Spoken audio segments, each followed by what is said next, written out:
Alhamdulillah ala ihsanih wa syukrullahu ala taufiqihi wa amtinani. Asyhadu an la ilaha illallah wahdahu la syarika la ta'dhiman li sya'nih wa asyhadu anna Muhammadan abduhu wa rasuluhu da'i ila ridwanih. Salawatullah wa salamuhu ala nabiyyina wa habibina wa qudwatina al-mustafa nabiyyina Muhammad sallallahu alaihi wa ala alihi wasallam. Allahumma la sahla illa ma ja'altahu sahla wa anta taj'alul hazna idza syi'ta sahla. Amma ba'd. Ikhwatal fillah rahimani wa rahimakumullahu taala jami'an. Kaum muslimin, saudara-saudaraku yang saya hormati dan saya muliakan, tidak ada kata yang pantas untuk kita berucap pada malam ini kecuali kesyukuran kita kepada Allah taala atas segala nikmat yang Allah anugerahkan kepada kita semua. Keimanan yang masih ada di hati kita, badan yang tunduk dan taat dalam melaksanakan ketaatan kepadanya. Ini adalah suatu anugerah dan pemberian yang tidak mungkin ditukar oleh apapun dari dunia dan isinya. Karena keimanan itu adalah pemberian yang Allah anugerahkan kepada hamba-hamba pilihannya, hamba-hamba yang dicintainya. Tidak diberikan keimanan kepada seluruh makhluknya. Wa ma yu'ti imanan illa man yuhib. Nabi kita berkata, dan tidaklah Allah memberikan kepada seorang keimanan kecuali hamba yang dicintai saja. Karena kita bersyukur dengan hati, dengan kesadaran jiwa dan sepenuh hati atas kenikmatan ini. Dan kita berharap jangan sampai nikmat ini hilang pada diri kita. Karena tidak ada jaminan apakah keimanan akan Allah berikan kepada kita sampai mati atau tidak, kita enggak tahu. Kita tidak ada pemberitahuan tentang hal itu. Padahal Nabi kita yang mulia, beliau berlindung dari hilangnya keimanan, sehingga beliau berdoa dan mengajarkan doa kepada para sahabatnya, Allahumma inni a'udzubika min zawali ni'matik wa tahawuli afiyatik wa fujatin niqmatik wa jami'i saqatik. Beliau orang yang paling mulia, yang sudah jelas sebagai penghuni jannah. Bersamaan dengan itu beliau enggak aman dari hatinya, sehingga beliau berlindung kepada Allah. Allahumma ya Allah, sungguh aku berlindung kepadamu dari dicabutnya nikmat, dan nikmat yang paling agung adalah iman. Berlindung agar kenikmatan iman tidak dicabut dari diri hamba, diri kita. Karena kalau sudah hilang nikmat ini, yang lainnya sudah enggak ada manfaatnya. Ya. Apapun dari nikmat yang Allah berikan dari dunia ini, kalau hilang iman, hilang Islam, enggak ada manfaatnya. Abu Yusuf Al-Qadhi rahimahullahu taala berkata, ru'usun ni'am thalatha. Pokok nikmat itu ada 3. Awaluha, yang pertama, nikmatul Islam alladzi la tatimu nikmatun illa biha. Pertama, kata beliau, nikmat Islam yang tidak akan sempurna nikmat-nikmat yang lainnya tanpa diberikan nikmat ini. Seorang diberikan nikmat harta dan diberikan nikmat apapun dari dunia, ketika tidak diberikan nikmat Islam, nikmat itu semua menjadi tidak sempurna. Ketika tidak ada padanya nikmat Islam. Tsaniyah, pokok yang kedua, nikmatul afiyah, nikmat kesehatan. Kita diberikan nikmat Islam, tapi kesehatan kita dicabut. Juga kata beliau, la tatibu al-hayah ila biha. Tidak akan menjadi indah dan baik kehidupan kecuali dengan kesehatan badan, iman, kesehatan hatinya, maka badan, kesehatan tubuhnya. Kesehatan hati Allah beri dengan iman dan Islam, tapi kesehatan badannya dicabut. Hidup kita jadi juga kurang sempurna kebahagiaan. Sebagaimana kita maklumi bagaimana keadaan orang yang sakit. Ya, makan tidak merasakan nikmat, tidur tidak merasakan nyenyak, Ya, harta yang dia miliki pun gak bisa untuk membeli apa yang diinginkan, habis untuk beli obat dan bayar dokter dan lain-lainnya. Maka kehidupan juga kurang indah tanpa kesehatan. Makanya mintalah kesehatan kepada Allah dan jagalah kesehatan baik-baik. Jangan sampai Allah cabut nikmat sehat dengan datangnya penyakit. Walaupun orang beriman itu andai kata datang penyakit, itu adalah kebaikan pula baginya.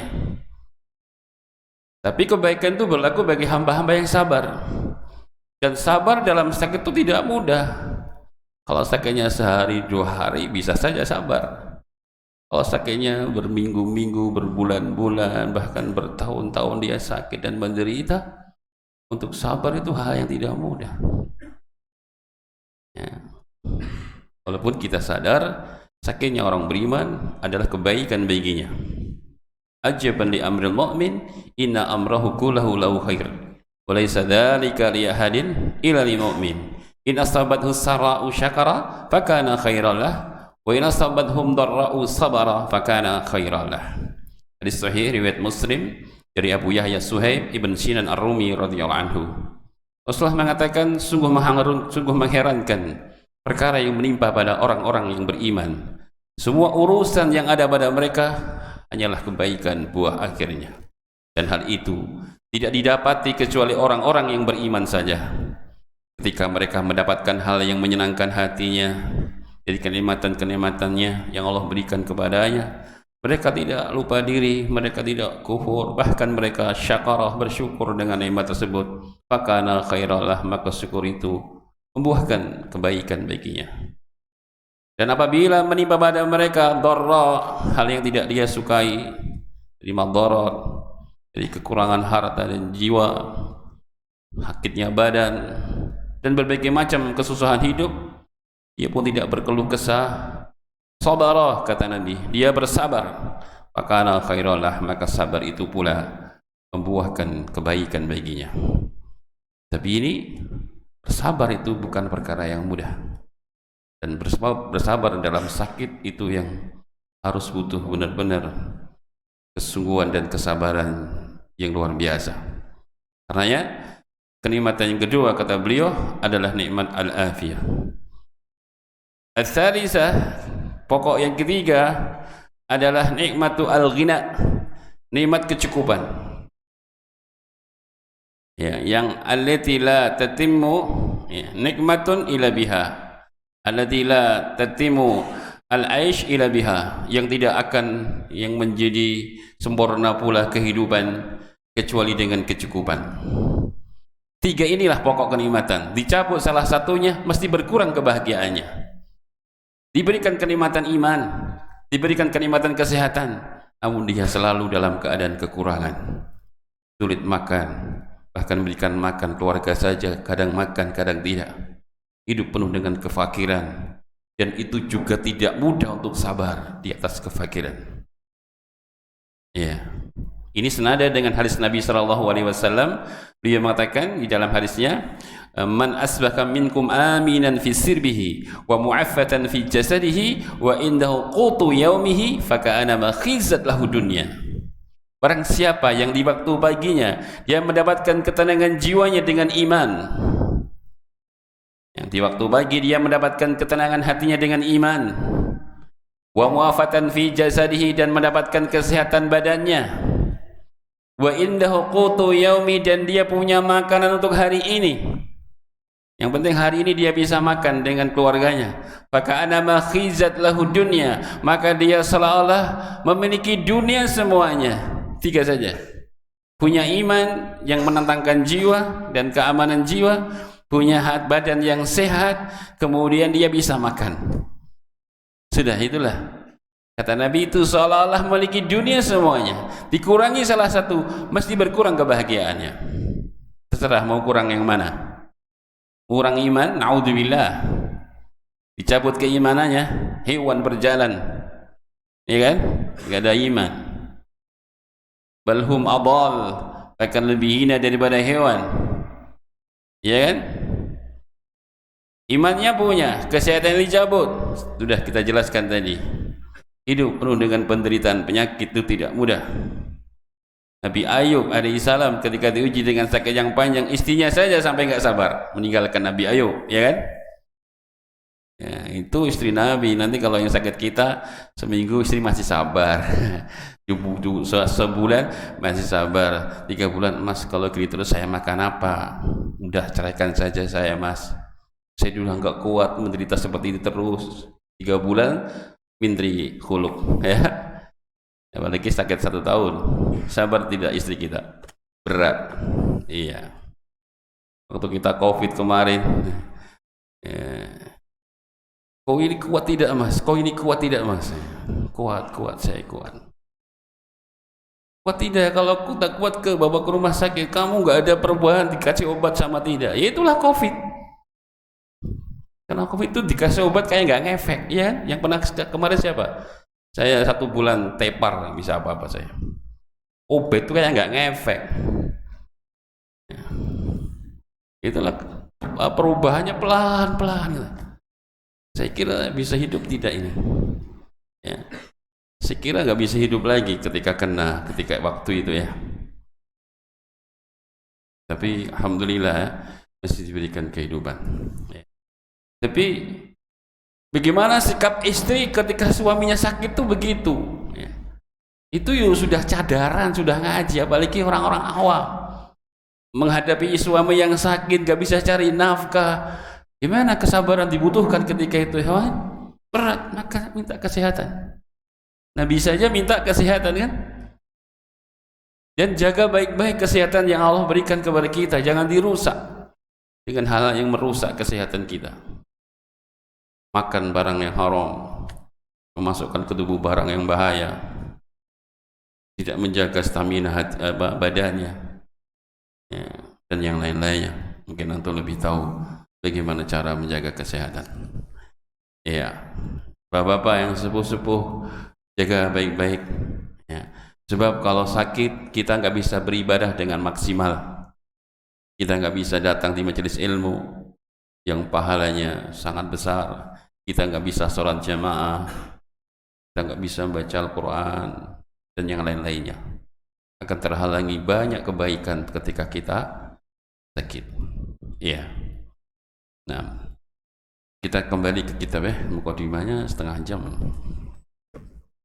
Kita masuk kepada kitab Ziyadatul Iman, ya, asbab min ziyadatul iman wa nuqsanihi, sebab-sebab bertambahnya iman dan kurangnya, karya Syekh Abdul Razak Ibn Abdul Muhsin Al-Abbad hafizahumallahu ta'ala. Kemarin sudah disebutkan di poin pertama bahwa di antara sebab bertambahnya iman adalah mempelajari ilmu yang bermanfaat. Sudah dijelaskan dalil-dalil dari kitabullah tentang keutamaan ilmu dan juga dari hadis Nabi SAW tentang keutamaan ilmu. Saya kira tidak perlu kita ulang kembali. Adapun amma abwabul ilm asy-syar'i allati yahsulu biha ziyadatul imani, adapun kata beliau bab-bab ilmu syar'i yang bisa mendapatkan atau menghasilkan seorang bertambah imannya itu fakathiratun jiddan, banyak sekali ilmu-ilmu yang apabila dipelajari kita bisa mendapatkan bertambahnya iman. Tapi beliau mulai meringkas dan mengurutkan satu persatu ilmu apa saja yang harus dipelajari seorang hamba agar dia bisa mendapatkan kuatnya dan bertambahnya iman. Al-awwal, pertama, qiraatul Qur'ani al-Karim wa tadabburihi, itu membaca Al-Qur'anul Karim dan mentadabburinya. Membaca Al-Qur'an itu ada 2. Ada secara harfiah atau lafziyah. Yang kedua, dia membaca adalah mentalaah atau mentadabburi atau mempelajari. Ini semua kebaikan. Ini semua disebut dalam syariat adalah kebaikan. Orang membaca Al-Quran tanpa faham makna, arti, dan kandungan yang dia baca, selagi dia niat membaca Al-Quran untuk beribadah kepada Allah, itu adalah suatu kebaikan. Disebutkan dalam surah Fatir, surah 35 ayat ke-29, innal ladzina yatluna kitaballah wa aqamus shalah wa anfaqu mimma razaqnahum sirran wa alaniyah yarjuna tijaratan lan tabur. Sesungguhnya orang-orang yang senantiasa membaca kitab Allah, yang membaca walaupun tidak paham artinya, tapi dia membaca untuk ibadah kepada Allah. Ya, kemudian orang-orang yang senantiasa menegakkan salat dan berinfak dengan terang-terangan atau sembunyi-sembunyi, mereka itulah orang-orang yang usahanya atau perniagaannya nggak pernah bangkrut selama-lamanya, nggak pernah rugi. Tijarah, perdagangan itu yang kita maklumi kadang rugi, kadang bangkrut, bahkan ya kadang memiliki laba. Itulah biasa dalam perdagangan. Kadang infas mungkin ya nggak dapat apa-apa ya, tapi juga nggak rugi ya, tapi kadang dapat lebih, tapi kadang rugi, bahkan kadang bangkrut. Itu namanya perdagangan. Tapi jual beli dalam tiga ini gak akan bangkrut, kata Allah. Pertama adalah yatluna kitab Allah, membaca Al-Quran. Bagaimana mau bangkrut? Orang yang baca kitabullah, yang sudah kita jelaskan dalam pertemuan yang lalu, bahwa membaca saja tanpa dia faham satu hurufnya dikasih oleh Allah 10. Bagaimana mau bangkrut orang yang baca Al-Quran? Tidak akan rugi sama sekali. Satu huruf yang dibaca, 10 kebaikan yang Allah berikan. Man qara'a harfan bi kitabillah falahu hasanatun wal hasanatu bi asri amsalha. La aqulu alif lam mim harfun, walakin alifun harfun, lamun harfun, mimun harfun. Siapa yang baca kitabullah itu adalah hasanatun, kebaikan, ya kan kata Nabi. Siapa yang baca kitabullah itu kebaikan. Kebaikannya enggak main-main, dikalikan lipat 10 kali lipat. Aku tidak mengatakan alif lam mim itu satu huruf, tapi alif satu huruf, lam satu huruf, mim satu huruf. Subhanallah ya. Yasin 20, Masya Allah ya. Qaf berapa? Wal Qur'anil Majid bal ajibu an ja'ahum mundhirun minhum faqala al kafiruna hadha syai'un ajib. Berapa itu hurufnya? Qaf saja 10, lanjut 1 ayat, 2 ayat, 3 ayat sampai terus, sudah kesulitan hitung pahalanya. Bagaimana kalau 1 juz setiap hari baca, ya, tiap hari baca, betapa besar pahalanya nanti di akhirat. Bapak-bapak yang belum bisa baca Al-Quran, jangan patah semangat, jangan berhenti ya. Untuk wah saya sudah tua ini nggak bisa membaca, jangan belajar. Ini banyak santri Pak datang tak khusus ya, minta diajari baca Al-Quran ya. Walaupun tentu tidak bisa fasih ya wajar. Kalau suruh fasih ya sulit Pak. Pertama kita ajam, non Arab, lidah kita lidah Jawa, mana Jawa tulen ya. Aduh, apalagi sudah 60-70 baru belajar Iqra, suruh fasih kalah Syekh Sudes, sulit Pak, nggak bisa. Ya, kalau kita lidahnya sudah lidah terlalu Jawa, bilang yang huruf-huruf yang tidak kita miliki, mesti kesulitan. Ya, mesti kesulitan. Khususnya huruf-huruf yang angel-angel ain ya, di tenggorokan ini ba, i, u, ba. Ya, orang Jawa bisanya nga ya, ngalor, ngidul, ngetan, ngulon, pakai nga. Makanya kalau nga mudah, tapi kalau sulit. Pernah jenengan mengalir, mengidul, nggak ada, mesti ngalor, nga. Kalau nga fasih, karena sudah biasa terucap.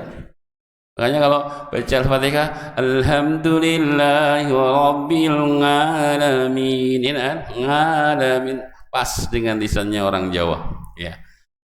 Jadi kalau hal yang sudah biasa gampang, tapi ada huruf-huruf yang kita tidak miliki.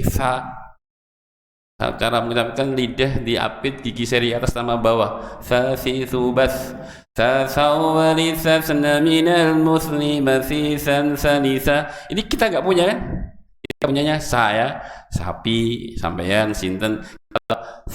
Sampeyan, sinten kan sulit sekali. Ya, sulit.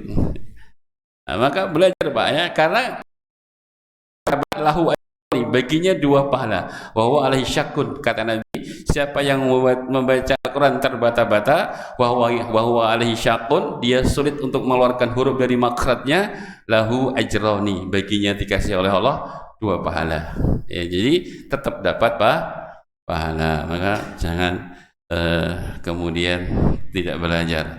Selagi masih hidup pokoknya Pak, belajar. Selagi masih hidup belajar, ya belajar. Gak ada istilahnya terlambat. Pokoknya kalau dibilang terlambat, semua terlambat ya. Nah, penting belajar terus, baca Al-Quran, jangan sampai tidak baca ya, supaya kita tadi sudah bisa kita jelaskan ya, pahalanya 1 huruf 10 ya. Yang kedua adalah mentadaburi. Tadabur di situ ya, mungkin tidak baca sebagaimana baca panjang-panjang ke 1 ayat kemudian dia telaah. Kalau dia bisa bahasa Arab, buka kitab-kitab tafsir ya, Katsir ya, Sa'di, tafsir At-Tabari ya, mudah kita dapatkan. Cukup ya di wabah bisa download di situ, banyak. Mau tafsir yang asli ada, yang terjemah juga ada. Masya Allah, dimudahkan oleh Allah dengan fasilitas sehingga kita bisa mentadaburi. Dengan alhamdulillahirabbil alamin, dibuka tafsirnya bagaimana makna ayat tersebut. Itu sampai khatam, sampai faham betul ya. Umar bin Khattab itu menghafalkan surah Al-Baqarah butuh waktu 12 tahun, tapi hafal dengan tadabbur, hafal dengan makna-maknanya, tafsir-tafsirnya itu butuh waktu 12 tahun surah Al-Baqarah. Setelah itu beliau syukuran menyembelih onta ya. Jadi syukuran itu ya seperti itu. Maka boleh ya bapak-bapak yang punya rezeki lebih, ketika anaknya sudah selesai ya hafid Al-Quran atau selesai juz amma gitu, syukuran nyembelih kambing dibagikan santri-santri ilmi atau terserah ya, syukuran boleh, nyocoki para salaf ya. Kalau orang Jawa kan syukurannya kalau diangkat jadi pegawai negeri ya, syukuran hafal Al-Quran, anak saya sudah selesai juz amma dengan bagus, dengan mungkin saya bersyukur nyembelih kambing, Masya Allah, atau traktir teman-temannya makan ya. Nah itu namanya berkah ya, anaknya berkah supaya ilmunya berkah ya. Ilmunya menjadi berkah, disyukuri sama bapaknya sih ya.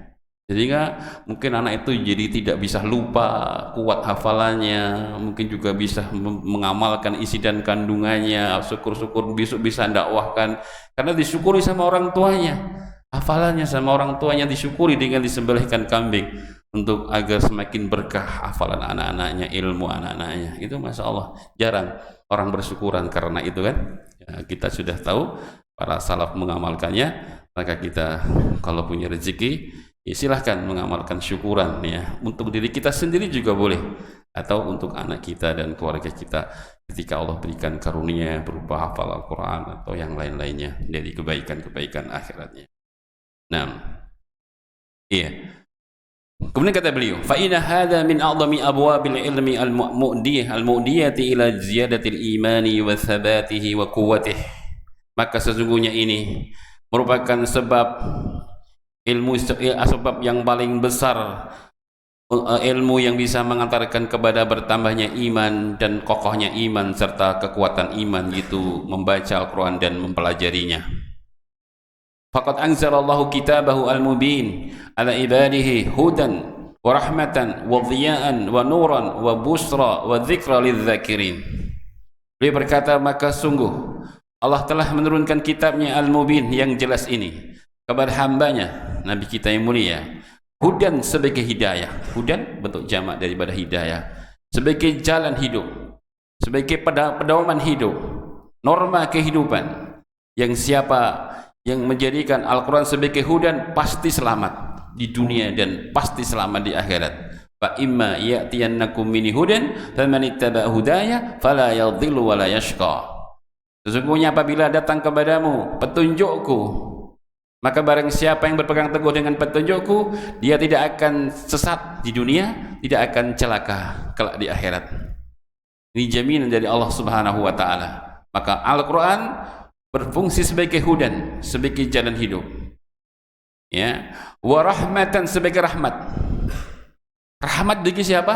Bagi semuanya yang ada hubungannya dengan kitabullah, itu pasti datang rahmat ya. Perhatikan dalam kehidupan yang kita ketahui, semua yang ada hubungannya dengan kitabullah pasti mulia, pasti dapat rahmat. Malaikat yang paling mulia siapa? Malaikat Jibril, karena beliau membawa Al-Quran kan, dapat rahmat Allah. Ya, manusia yang paling mulia Nabi kita Muhammad SAW, karena beliau yang dapat wahyu Al-Quran. Ya, rahmat Allah turun menjadi manusia yang paling mulia. Ya, generasi yang paling baik, paling mulia generasi sahabat, karena mereka mendapatkan pendidikan Al-Quran dari Nabi SAW, kan? Generasi yang paling mulia. Makkah dan Madinah, dua kota yang mulia. Di dua kota itulah Allah turunkan kitabullah Al-Quran. Bulan Ramadan, bulan yang paling mulia. Syahrul Ramadan alladzi unzila fihi Quran. Kami turunkan Al-Quran di bulan Ramadan, sehingga bulan Ramadan menjadi bulan yang paling mulia, karena di bulan itu Allah turunkan Al-Quran. Kita semua ikhwana fillah jadi mulia kalau dekat dengan Al-Quran. Sampai-sampai Rasulullah mengatakan, khairukum man ta'allama Qur'ana wa 'allamah. Sebaik-baiknya kalian orang yang belajar Al-Quran dan mengajarkannya. Subhanallah. Ya, ambillah di sini jamaah. Kalau Anda tidak bisa mengajar, jadilah orang-orang yang menyebabkan terjadinya pengajaran. Ya, sudah saya jelaskan kemarin. Gak bisa ngajar, jadilah donatur-donatur yang dengan itu tersebarnya ilmu. Jadi donatur dakwah. Iya. Ini saya nasihatkan, kalau bisa itu yang rutin, walaupun gak banyak mungkin ya, rutin setiap bulan ikannya 200, tapi rutin. Mampunya saya bisa donatur dakwah tiap bulan 200 atau 500 kalau yang lebih punya lagi. Tapi istiqomah tiap bulan dia keluarkan dana itu untuk dakwah. Bayangkan pahalanya. Setiap ilmu tersebar, dana Anda disebabkan itu pula menjadi tersebarkan ilmu, Bapak dapat pahala terus, nggak akan pernah berhenti. Ya, Rasulullah mengatakan, sab'atun yujrillahu 'alal 'abd ajrahuna fil qabr ba'da mautihi. Ada 7 amalan yang Allah akan terus mengalirkan pahala di kubur hamba sepeninggalnya. Mengalir. Bahasa Nabi, enggak Allah akan memberikan, enggak, Allah akan mengalirkan, mencurahkan, mengucurkan. Artinya enggak berhenti terus, menyurah terus, mengucur terus di kubur hamba sepeninggalnya. Di antaranya yang pertama, man alama ilman, seorang yang mengajarkan ilmu. Nah, ini kalau tidak bisa ngajar, jadilah orang yang menyebabkan ilmu menjadi tersebar. Jadi donatur, menjadi panitia-panitia ya, yang bisa menyebabkan tersebarnya ilmu, termasuk ikhwan yang merekam kajian ini, disebarkan, semua manusia mendengar dan bisa mendapatkan hidayah karena sebab yang antum sharekan. Anda dapat pahala terus. Iya. Nah, ya, misalkan contoh ini di-sharekan, ada orang yang iseng melihat tiba-tiba pas penjelasan tentang keutamaan baca Al-Quran tadi. Ya, terus dia menjadi semangat baca Al-Quran karena ngerti satu hurufnya pahala 10. Dengan sebab itu dia rajin baca Al-Quran. Setiap kali dia baca Al-Quran, yang nge-sharekan itu dapat pahala jariah. Apa dasarnya? Rasulullah bersabda, man dalla ala khair lahu ajr ka ajri fa'ilihi. Siapa yang menunjukkan jalan kebaikan, baginya pahala seperti pahala orang yang mengamalkannya. Itu kalau satu lah, yang kalau dapat hidayah 10, 20, 30. Selagi mereka berbuat kebaikan karena sebab kita yang memberikan petunjuk, Anda dapat pahala terus tanpa berhenti sampai mati. Subhanallah ya. Nah, maka lihatlah, semua yang berkaitan dengan Al-Quran pasti mulia. Gak bisa baca, ya, saya gak bisa baca, sudah belajar tetap gak bisa. Jadilah para donatur-donatur pewakaf Al-Quran. Sebagaimana hadis tadi di poin kelima, Nabi mengatakan, man waratha mushafan, siapa yang mewariskan mushaf, ya, gitu. Datang ke pondok pesantren Tahfidzul Quran, tanya, ada kurang yang belum punya Al-Quran, butuh Quran berapa, ya wakafkan di situ. Ya, subhanallah, pahalanya dibaca sama santrinya. Anda di rumah duduk minum kopi sama istri, pahalanya sama, Pak. Ya kan? Kan dia baca mushaf yang Anda belikan, ya kan? Santrinya baca alif lam mim, jenengan minum kopi sama istri, legak-leguk di rumah, alif lam mimnya 10, satu huruf. Masya Allah, ya. Nabi katakan, man waratha mushafan, 7 amalan yang akan dialirkan pahala di kubur sepeninggalnya. Di antaranya siapa yang mewariskan mushaf Al-Quran, ya. Nah, itu adalah dicari amal-amal yang bersifat jariah. karena usia kita sangat pendek ya, dan alam barzah panjang, sehingga kalau kita nggak punya amal-amal yang bersifat jariah, kita khawatir nanti bekal kita kurang untuk mendapatkan kebahagiaan di alam kubur kita. Ya. Kemudian kata beliau, sebagai dia itu lebih terang daripada nur. Kalau dalam bahasa Arab ada nur, ada dia. Dia itu lebih terang daripada cahaya. As-salatu nur, ya, dalam hadis salat itu adalah cahaya. As-sabr dia, sabar lebih terang lagi. Loh, kok sabar sama salat lebih tinggi? Sabar cahayanya. Iya, orang nggak bisa salat tanpa sabar, ya kan? Apa bisa orang salat 5 kali sehari semalam kalau dia nggak sabar, ya? Nggak bisa. Apalagi salatnya salat jamaah, sabar tidak? Nggak bisa sabar, nggak bisa salat kecuali orang yang sabar, ya. Sampai-sampai Allah mengatakan wa'mur ahlaka bis salat wastabir 'alaiha, perintahkanlah keluargamu untuk salat, terus dan bersabarlah di dalam memerintahkan. Memerintah saja butuh sabar, ya kan?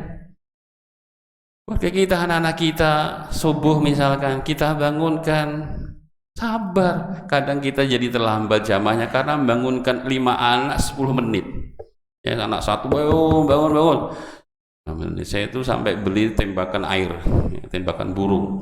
Jadi kalau bangun tak tembaki kalau cepat bangunnya. Saya tembak langsung bangun semua.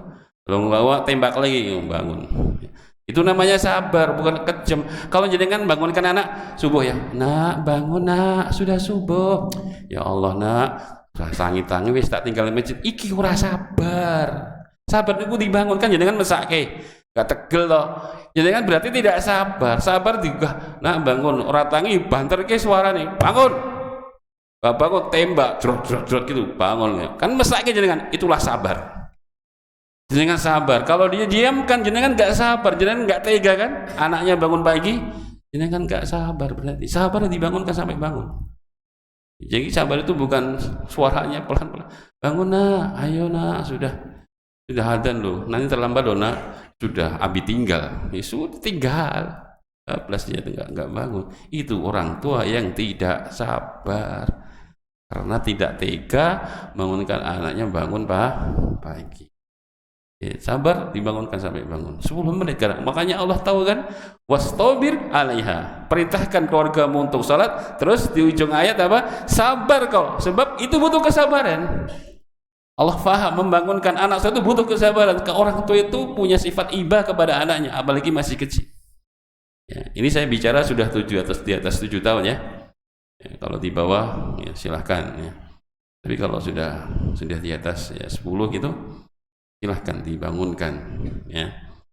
Harus tega, harus tegel, ya. Karena itulah yang namanya kesabaran. Ya, maka dikatakan as-sabr dia lebih terang daripada cahaya.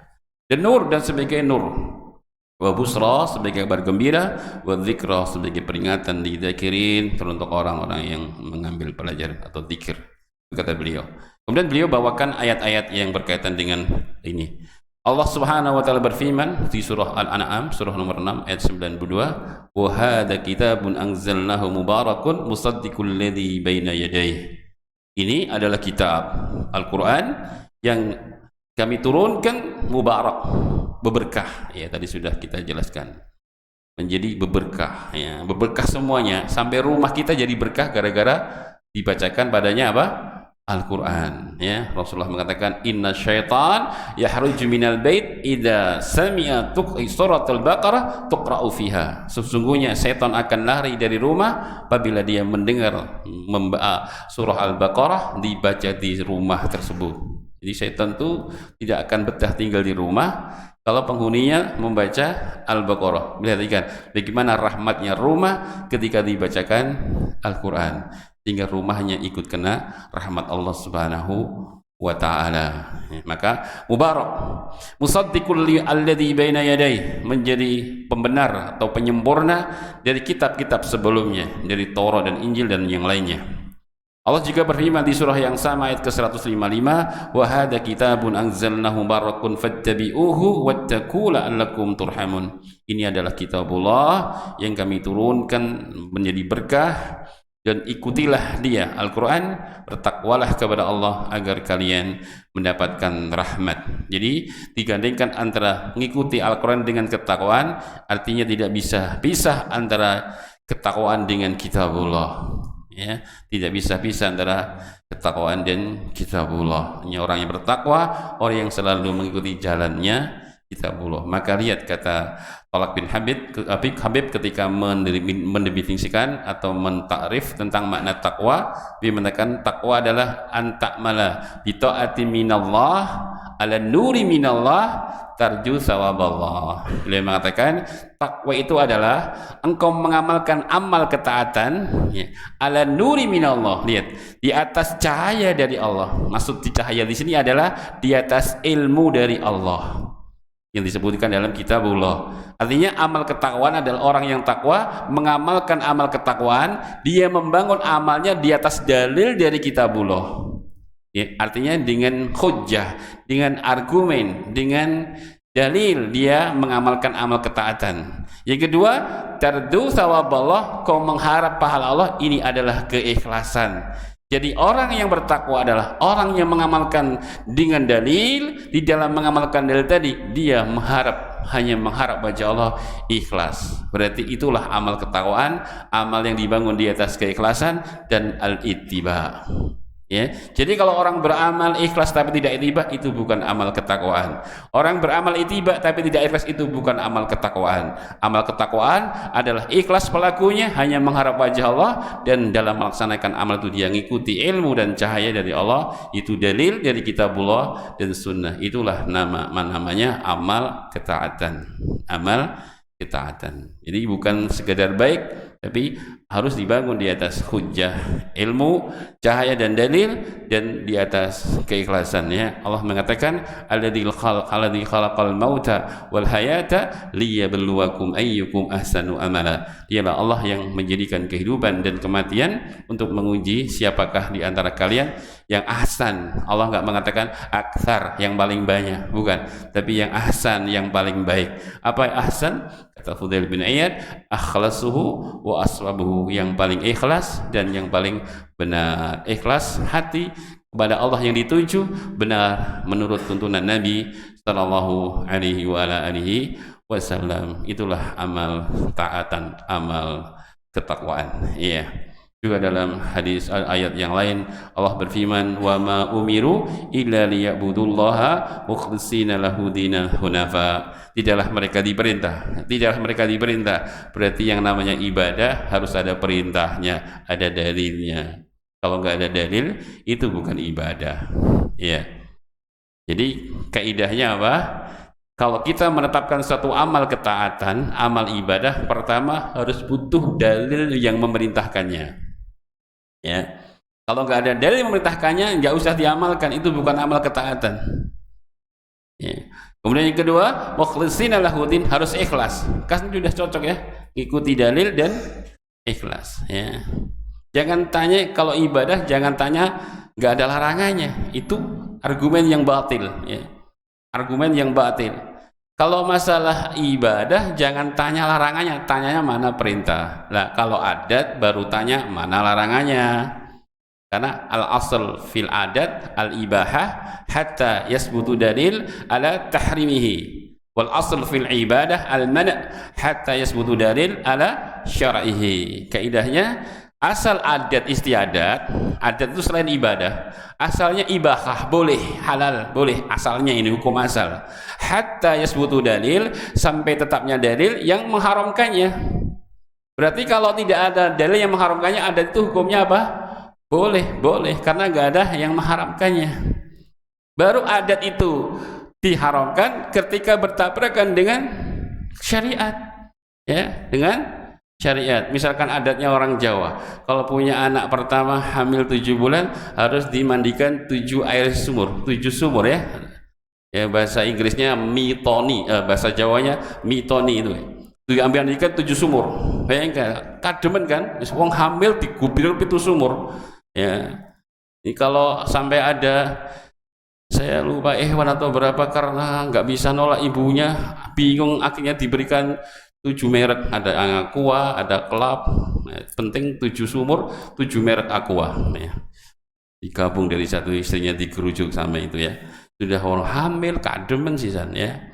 Ini syariat bertentangan dengan apa? Adat bertentangan dengan syariat, maka ini adalah tidak boleh dilakukan. Tapi kalau tidak ada larangannya, hukumnya boleh-boleh saja.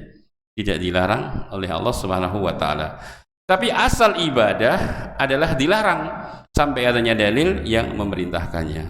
Makanya ahlul bidah pandai sekali dalam membuat talbisat. Kalau ditegur kesalahannya, tanyanya mana larangannya. Ya aneh kan? Orang berbuat kebidahan, ya, ini amalan anda nyelisih sunnah Rasulullah SAW.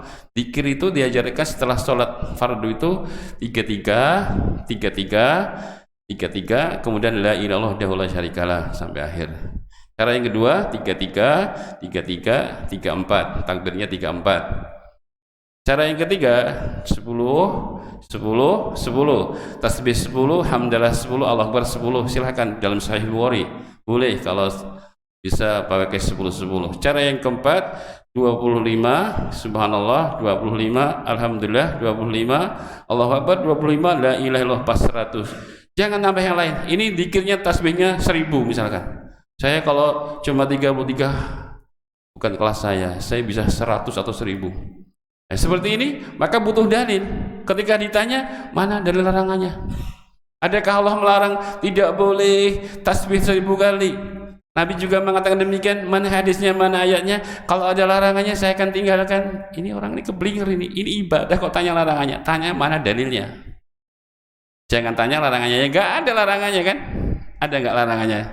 Jadi kan salat subuh 7 rakaat, misalkan. Ada nggak larangannya?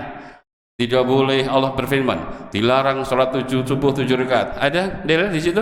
Rasulullah mengatakan barang siapa sholat 7 rakaat subuh nggak diterima, ada nggak? Ya nggak ada. Itu kan ibadah. Tanyanya mana perintah, bukan mana larangannya. Ahlul bidah dia balik dia. Ahlul bidah begitu sejak dulu sampai hari ini bermain lidah saja. Ya, makanya yang jadi makanan mereka orang-orang jahil yang tidak mau belajar. Tapi orang kalau punya ilmu dikit saja pasti ngerti dia. Ya, hizbiyah itu yang termasuk yang ikut kelompok-kelompok hizbiyah itu, kalau dia punya belajar dikit saja ngerti dalil, insya Allah keluar. Ya, insya Allah keluar. Cuma mereka nggak mau belajar.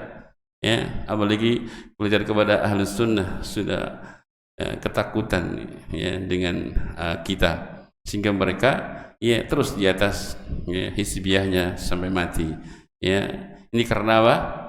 Karena ya tadi ya tidak mau belajar ilmu dengan cara yang benar, merujuk kepada kitab Allah dengan pemahaman para ulama salaf, sehingga mereka terus di atas kesesatan dan kebidahannya. Ya, sudah habis ya waktunya, insyaallah taala. Kelanjutan kita baca pada pertemuan yang akan datang. Barakallahu fikum. Subhanakallahumma bihamdik, asyhadu an la ilaha illa anta, astaghfiruka wa atubu ilaik. Assalamualaikum warahmatullahi wabarakatuh.